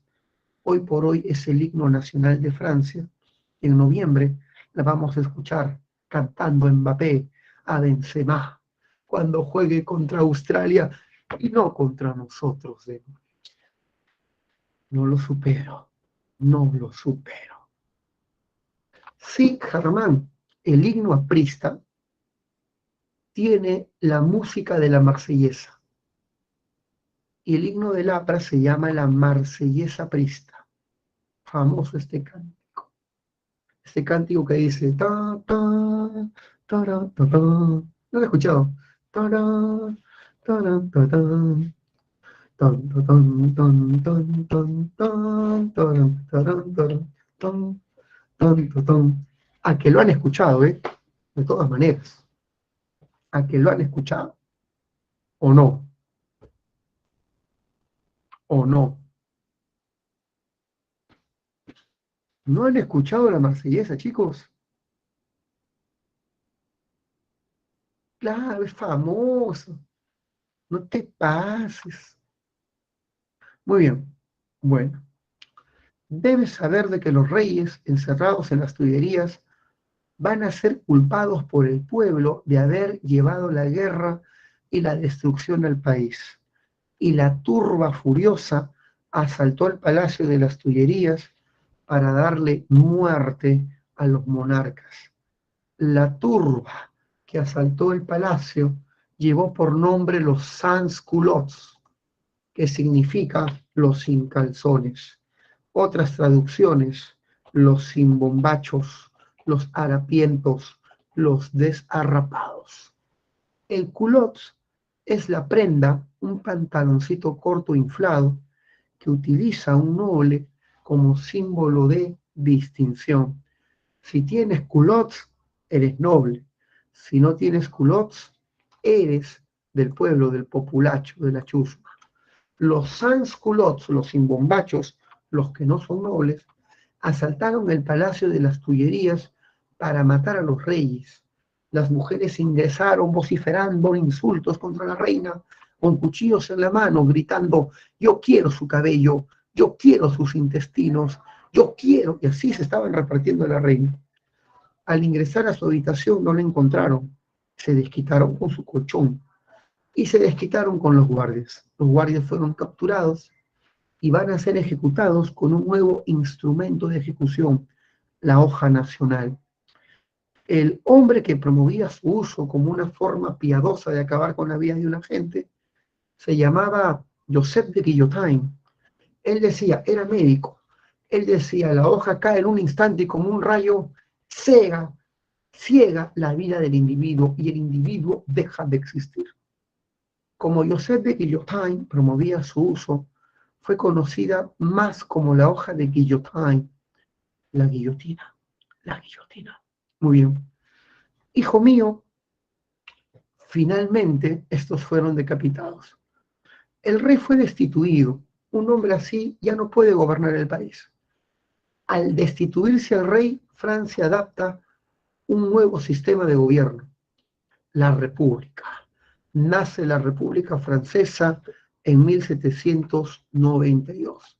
Comienza el periodo republicano de la Revolución, el periodo más violento, dicho sea de paso, donde la sangre fluirá a ríos. Muy bien. Chicos, ¿hasta ahí se entendió todo? Porque hasta ahí nomás voy a llegar. Ya nos toca nuestro receso. Ya nos toca nuestro receso. Claro, que voy a avanzar más si ya prácticamente se acaba la clase. Muy bien. Chicos, ¿alguna pregunta, algún dato extra que quieres que te diga? Claro, en el periodo republicano, estimada Estela, la Convención Nacional tenía dos tipos de diputados, los exaltados y los radicales. Los exaltados solían sentarse a la izquierda del Parlamento y los moderados a la derecha. Ahí nacen los términos políticos derecha e izquierda. Derecha para moderados conservadores, izquierda para exaltados radicales quemadores de llanta. Ya pues chicos, entonces con eso ya tenemos básicamente la primera parte de la revolución. Vamos a darnos un descansito.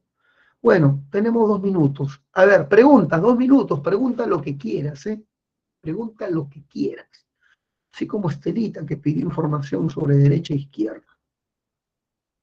Pregunta lo que quieras. Estoy dispuesto a responder lo que sea.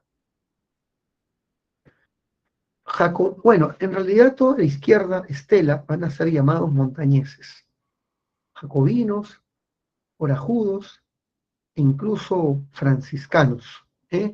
Montañeses son llamados en términos globales a toda la izquierda. Izquierda, jacobinos, franciscanos, corajudos, también llamados los iracundos o herbertistas. Son muchas tendencias, estimada Estelita. Muy bien.